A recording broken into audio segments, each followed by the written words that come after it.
Breaking today, the implosion of the Sussexes. Meghan Markle's Archewell charity scam and as ever lies have finally been exposed, and an astonishing double blow for the fake Duchess. We're going to get into it all with Brittany, editor of the Royal News Network, in just 1 second. But first, this post from Queen Esther, I think, sums up the end of the year. Meghan Markle finally achieved something in 2025 without having to buy it.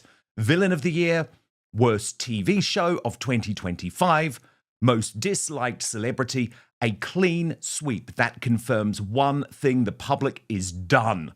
The problem has always been credibility and authenticity. She has neither. 2025 was not a turning point, it was a conclusion. And Brittany, Happy New Year to you. Great to have you back live with us today. So much news to discuss. And I honestly do believe that this double blow represents the end. It really does, Dan, and happy new year to you and your audience as well. But this has been like the last week of 2025 just revealed how catastrophically bad things are going for Harry and Meghan. Archewell is essentially done. Any aspect of their charity has essentially collapsed completely.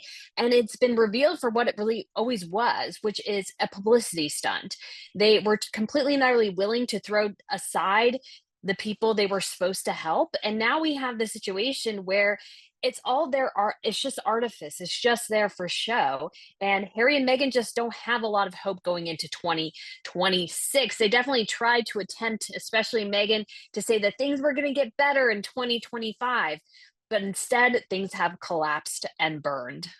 They really have. And I want to get into the details of this, Brittany, because the details here matter, given that everything Harry and Meghan do is topspin, trying to convince the world, and very often the mainstream media are sucked in, that everything's okay, but it's really not. And the first revelation in regards to Archewell is that the charity is down to just 2 staffers. And the New York Post reporting that indeed it is now operating as all smoke and mirrors. Sarah Nathan, who is their editor at large, said that Harry and Meghan have been forced to downsize the staff as it was costing them so much. The big question was, would Archewell close or would another charity take over? Harry and Meghan were looking to get a fiscal sponsor, someone to take on the outgoing costs and to keep things cheap. Really, it's all smoke and mirrors. Page 6 confirmed that 3 members, 60% of the charity staff, have now been let go. But of course, what this tax information really reveals is that they are using Archewell to fund their lifestyle, not to change the world, because the security bill alone said to be around $2 million a year, with money flowing out of the charity. So Archewell actually recorded total expenses of $5.1 million, according to its latest 990 form.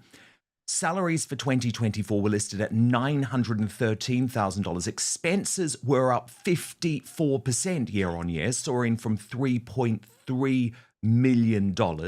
Other expenses recorded at $2.9 million. Meanwhile, donations and grants to the group dipped from $5.3 million in 2023 to $2.1 million in 2024. Insiders skeptical of how Archewell, which doled out $1.25 million in grants in 2024, can continue. The source said if they're shooting out grants, then that's a net loss and they're not bringing in that much money.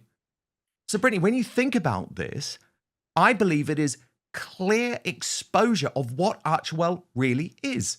A PR project, nothing more. It's disgusting. It really is, Dan. And one of the things is that Harry and Meghan have always said service is universal. They're going to be doing charity in the States and all these things. And it's just completely and utterly false. It was just a lie from the very face of it. And we've seen this endlessly. Meghan praises herself constantly for being this great humanitarian. But when you really think about it, what has she done? I mean, even before she married Harry, she was part of World Vision, but dropped them as soon as she got engaged. And so it's like, if you really cared about the organization in the first place. Why not continue working with them? But no, no, no. She just threw them to the side as soon as she could. And I think we see this reflected here. And also, what's important to point out is that the foundation was set up, I think, in part to allow them to kind of offset some of their taxes. I mean, a lot of celebrities and people in Hollywood do this. However, what I think is really interesting is that obviously they were expecting a lot more money to come in, and it hasn't. In fact, I think a whole bunch of money is flowing out and very little is flowing back into Harry and Meghan.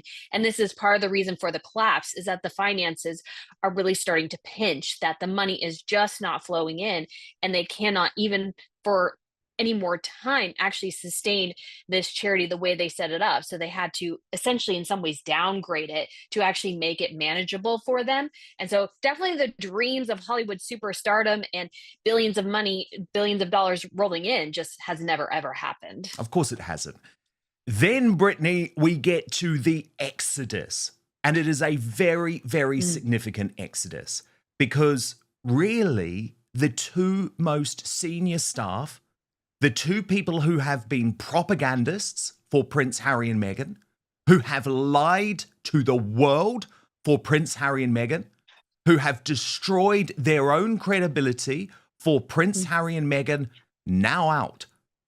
And that's why I believe the departures of Meredith Maines and James Holt, not necessarily names that the public will know, but huge forces behind the Harry and Meghan project. I mean, James Holt has been there as propagandist in chief ever since his time in the British royal family with the duplicitous duo. Meredith Maines came in earlier this year to apparently professionalize the operation, save Harry and Meghan, walks, Brittany, we learn, just hours after the fiasco involving the Kardashians, where she was forced to lie on behalf of her principals, claiming, you might remember, Brittany, that there was this special form that the Sussexes had filled in before attending Kris Jenner's 70th, explaining that they didn't want to have their photographs taken. Problem is, it never existed. James Holt moving back to the United Kingdom, some people believe to lay the groundwork for a potential Harry project in Britain if he gets his security back, which we're going to come to shortly. But Brittany, you cannot underestimate what it means for Harry and Meghan to lose these two staff members. Yes, we know they're bullies. Yes, we know they have lost so many staffers before. But these two were utterly key to the operation, utterly central to the Harry and Meghan project, which is why I genuinely believe we start 2026 with this project over. Yes, Dan, especially when James Holt left, like that was a huge shock because he has been with them since they were in the royal family. He has been their propagandist in chief. He's been a part of everything. And then he just sort of goes, no, I'm just going to go back to the UK. And it just demonstrates some severe, severe problems going on within the organization. And before that, of course, you have Meredith and then a couple of staffers even before that. And so it's really becoming clear that Harry and Meghan are having to really pare down their operations. And it's hard not to speculate that maybe a split is in the future. And this is part process to sort of streamline things in that direction because they're not going to be doing things together anymore. Meghan is going to be doing her thing. Harry's going to be attempting to make it back in the UK. And so they just really don't have a strategy. And Meredith Maines tried the best she could. But Harry and Meghan are horrible principals. They have no self-control at all. They are terrible to manage, and it's impossible. And you, as a PR professional, damage your reputation by representing them. It doesn't help your career; it hurts your career, and it hurts the people you have connections with and their connections and these sorts of things. And so, her departing, not a big surprise. I can't imagine having to go to the Kardashians or just basically lying publicly about what the Kardashians said, the most powerful people really in many ways in Hollywood. It's insane, but Harry and Meghan just lack the complete and utter discipline to operate at the levels they want to. Oh, they do. They absolutely do. And then we come to was never, as Lady Colin Campbell has christened Meghan Markle's lifestyle business. Now, Brittany, you have been on this right from the start. It has been obvious that this business is a disaster. And so much of the smoke and mirrors in the early days of the launch of that business was connected to the scarcity strategy, which meant that virtually no product was put on sale, right? So that it would sell out. And so that she got the good headlines, or what she thought was the good headlines. But now, the true extent of the stock available for As Ever has been revealed, and it makes it very clear that there is a reason why Meghan is now literally giving the product away. Literally, please take my marmalade for free. And you've summed it up beautifully, Brittany. Let me just take you through this new reporting from you overnight, where you write, will it take Meghan Markle 9 years to get through her signature fruit spread gift box stock?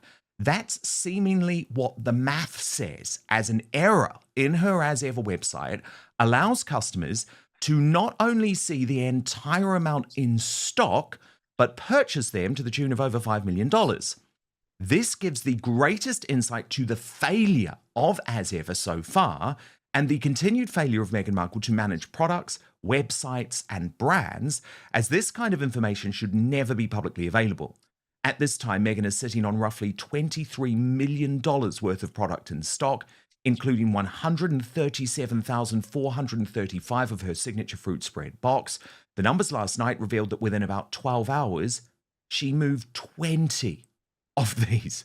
If you double that count to 40 and divide by the stock and then the number of days in a year, it appears that it will take her upwards of 9 years to move all of the stock if the product moves at current rates. That's catastrophically bad.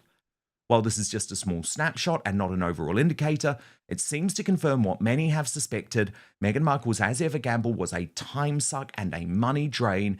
It just seems that the audience for the products is rather small, and massively overstocking seems to indicate a lack of market research and overconfidence that will result in product waste.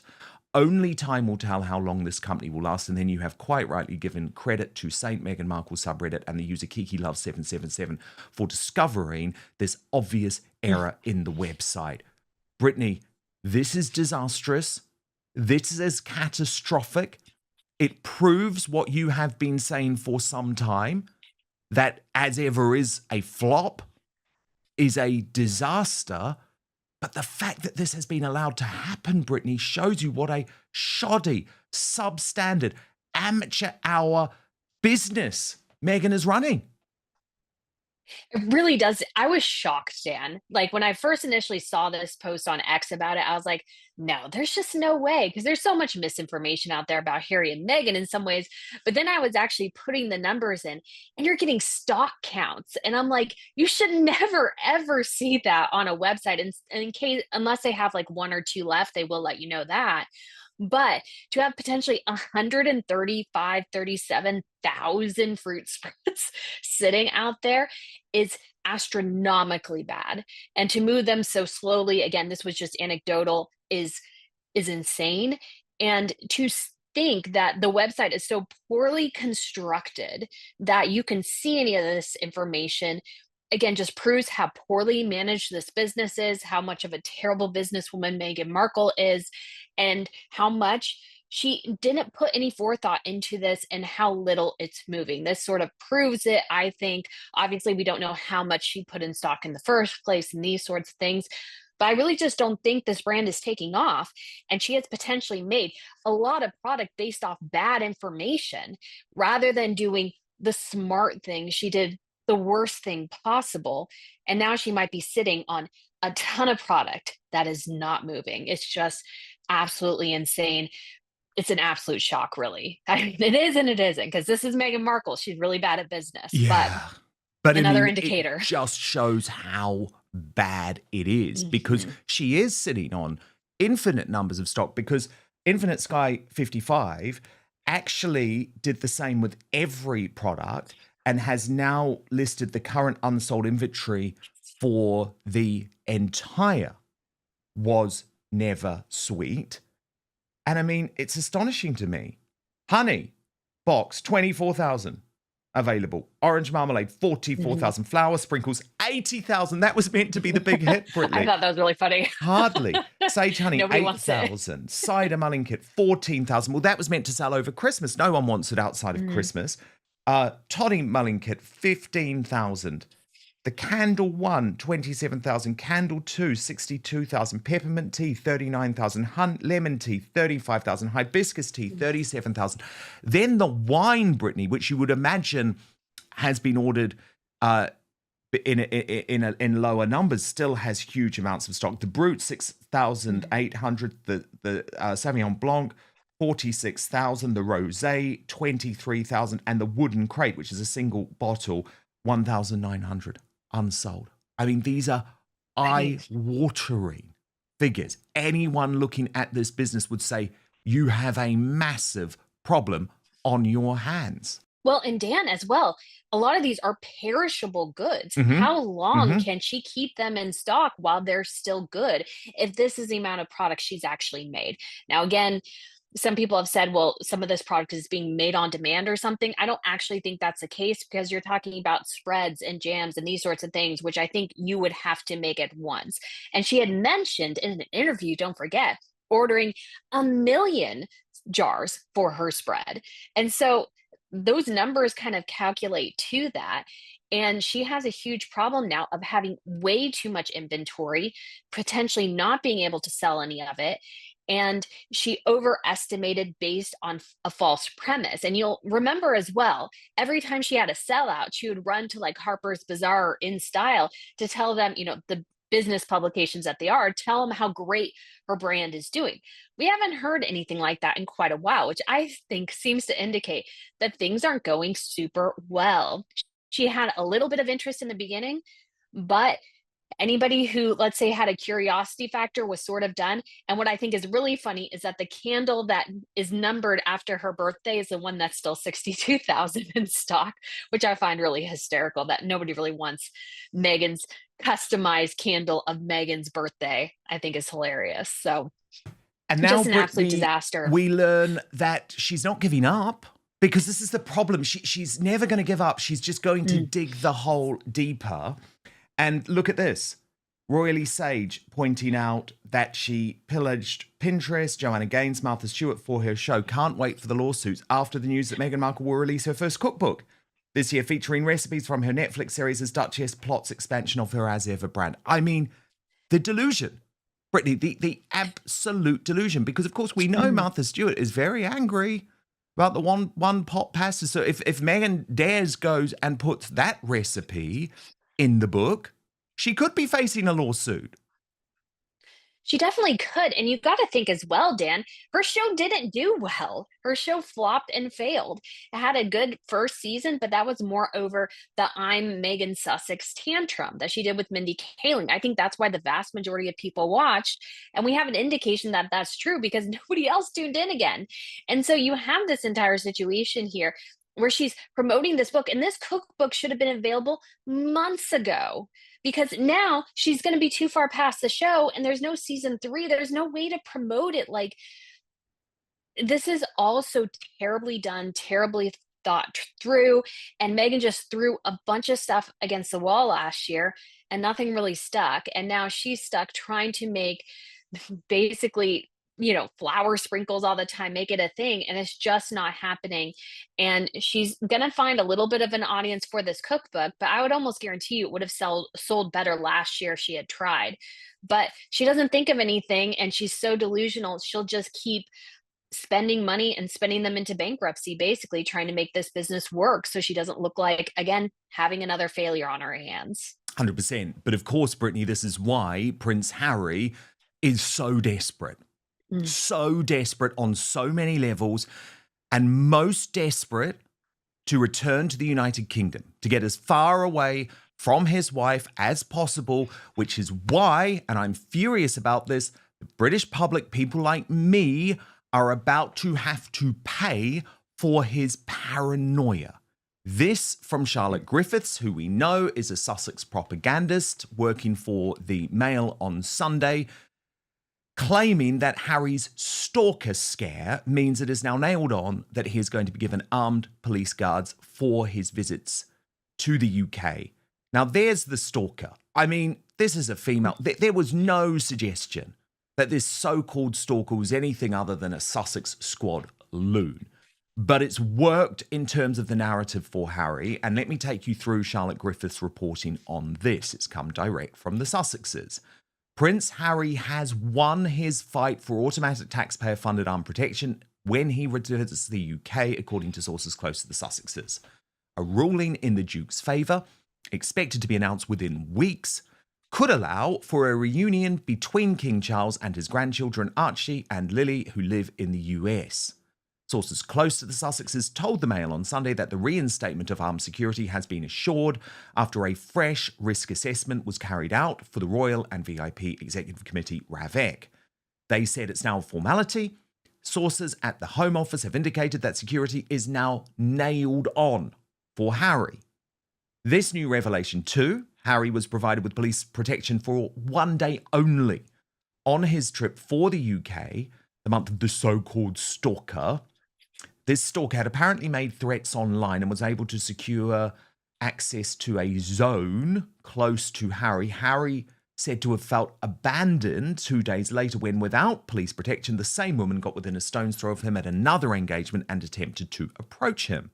It fell to a member of the Duke's private staff, who was ex-army, to step in and protect him.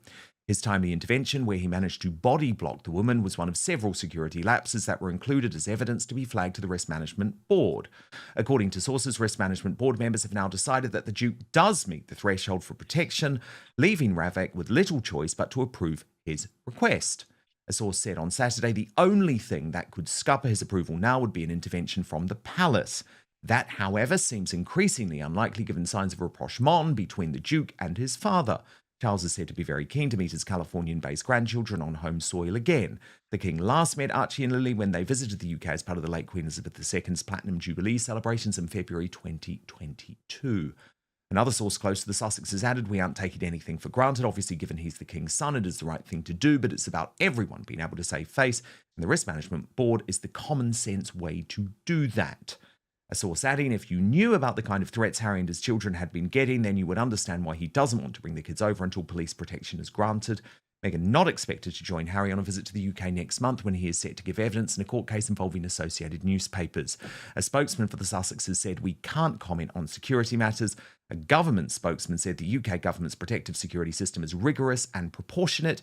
It is our long-standing policy not to provide detailed information on those arrangements, as doing so could compromise their integrity and affect individual security. But lots of questions over this so-called stalker, according to Taz making the point they never once mentioned a stalker in all of their interviews. Then one miraculously starts turning up only in the UK when his security demands are shut down. It was a setup, in my opinion. Harry will be given guards. It is ridiculous. It doesn't make sense. And Brittany, you added, if Prince Harry does win his taxpayer-funded security back, he will be even less popular than he already is, along with his wife and kids. There is no appetite for Harry in the UK, nor does Meghan want to go back. This will not fix his marriage or his issues within the royal family. It also again highlights the overall problem with Harry and Meghan, which is royalty versus celebrity. Is the stalking the direct result of the royal family or simply a byproduct of being famous? A lot of famous people, and even not famous or internet famous people, have stalkers. Where is the line? Because if the reasoning is just that he has a stalker, I would imagine that every celebrity with the same problem should be afforded the same taxpayer courtesy. And Brittany, here, I couldn't agree with you more on all of those points, because it's something that all of us in the public eye face. Harry, I believe, is absolutely trying to boost the so-called threat provided by the security. Brittany, trust me, if there was any suggestion that this woman was armed in any way, that she had provided any type of imminent physical threat to Prince Harry, we would have heard all about it. This was a fan. It was a crazy Sussex Squad fan. Lots of them travel all over the world. The fact that this is all he's got to try and convince RAVEC to give him the security is astonishing. And I also think, Brittany, you're completely right to say this will make him even less popular, because trust me, people here in the United Kingdom are going to be utterly ropeable, utterly furious at a time when we are struggling financially to take our taxpayer money to provide him with security. It's gonna be an absolute disaster, Dan. I don't know. I mean, again, this goes all to Harry's delusions here. Nobody really wants or needs him in the UK anymore. He's left. And I think it's the greatest indicator that life is really, really bad in Montecito that he does want to go back to the UK, that he does want to re-embrace the life that he so willfully gave up in a massive temper tantrum, only to realize that, oh, life was actually better in the UK pre Meghan Markle. And so I want to go back and I want everything I had before. But this stalker thing is so weak, I think, because so many people who are in the public eye, newscasters, celebrities, you know, people on social media, these sorts of things, they have stalkers. And some of them, yes, can be dangerous, but you also have the people who are just Uber fans.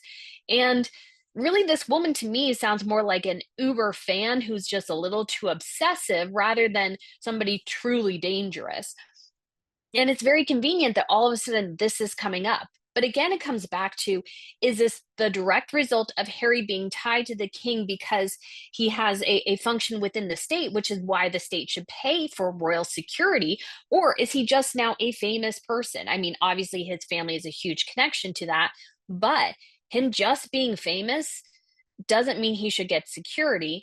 And if every celebrity who has a stalker, they should be demanding security too now if Harry gets it. Because look at that. He's arguing in public, basically, I have this lone stalker who's a woman who seems maybe a little dangerous. I think people thinking of, I can't pay rent, I can't pay my utility bills, are going to be very, very angry. And he should expect protests when he comes back, angry crowds sometimes now, because people don't want to pay for this. You're so right. You are so right, Brittany. This is not going to be good news for Harry. He Mm-mm. is digging his hole even deeper. And that's before, by the way, and we'll cover it, of course, Brittany, we even get to the court case, which is just looking disastrous for him. I think it will be the final nail in his credibility coffin. But Brittany, do stand by because an astonishing new demand from Prince Harry over his balding hairline. We're going to get into all of this. Simple maintenance that makes a huge difference. Many drivers think maintenance is complicated or expensive. In reality, the most important maintenance tasks are simple, affordable, and often ignored. Let's start with engine oil. Oil is the lifeblood of your engine. Driving with old or dirty oil is like running a marathon without water. Always change your oil on time, or even a little earlier if you drive in traffic jams or hot weather. Clean oil reduces friction, keeps the engine cool, and prevents internal wear. Check your oil level at least once a month. It takes less than 2 minutes. Low oil can destroy an engine, and you may not feel it until it's too late. Next is coolant. Many people never check it until the engine overheats. Coolant prevents overheating and protects the engine from corrosion. Make sure the level is correct and the color is clean. If it looks rusty or dirty, it's time to replace it. Tires are another area people neglect. Incorrect tire pressure affects everything: fuel consumption, braking, steering, and tire life. Check tire pressure at least once a month and before long trips. Always check when the tires are cold for accurate results. Also, pay attention to uneven tire wear.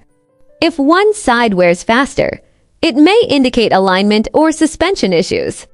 Fixing these early saves tires and improves driving safety. Let's talk about air filters. A dirty engine air filter reduces power and increases fuel consumption. Replacing it is cheap and easy. A clean air filter allows the engine to breathe properly and run efficiently. The cabin air filter is just as important. It affects the air you breathe inside the car. A dirty filter causes bad smells, weak air conditioning, and foggy windows. Replace it regularly to keep the cabin fresh and healthy. Battery care is another simple task. Check the terminals for corrosion and make sure they are tight. A weak battery often gives small warnings, like slow engine cranking. Don't wait until the car refuses to start. Finally, don't ignore brake fluid and transmission fluid. These fluids age over time. Old fluid absorbs moisture and loses effectiveness. Replacing fluids on schedule keeps critical systems working smoothly and prevents costly repairs. Maintenance is not about fixing problems. It's about preventing them. Spend a little time and money now, and you'll avoid big headaches later.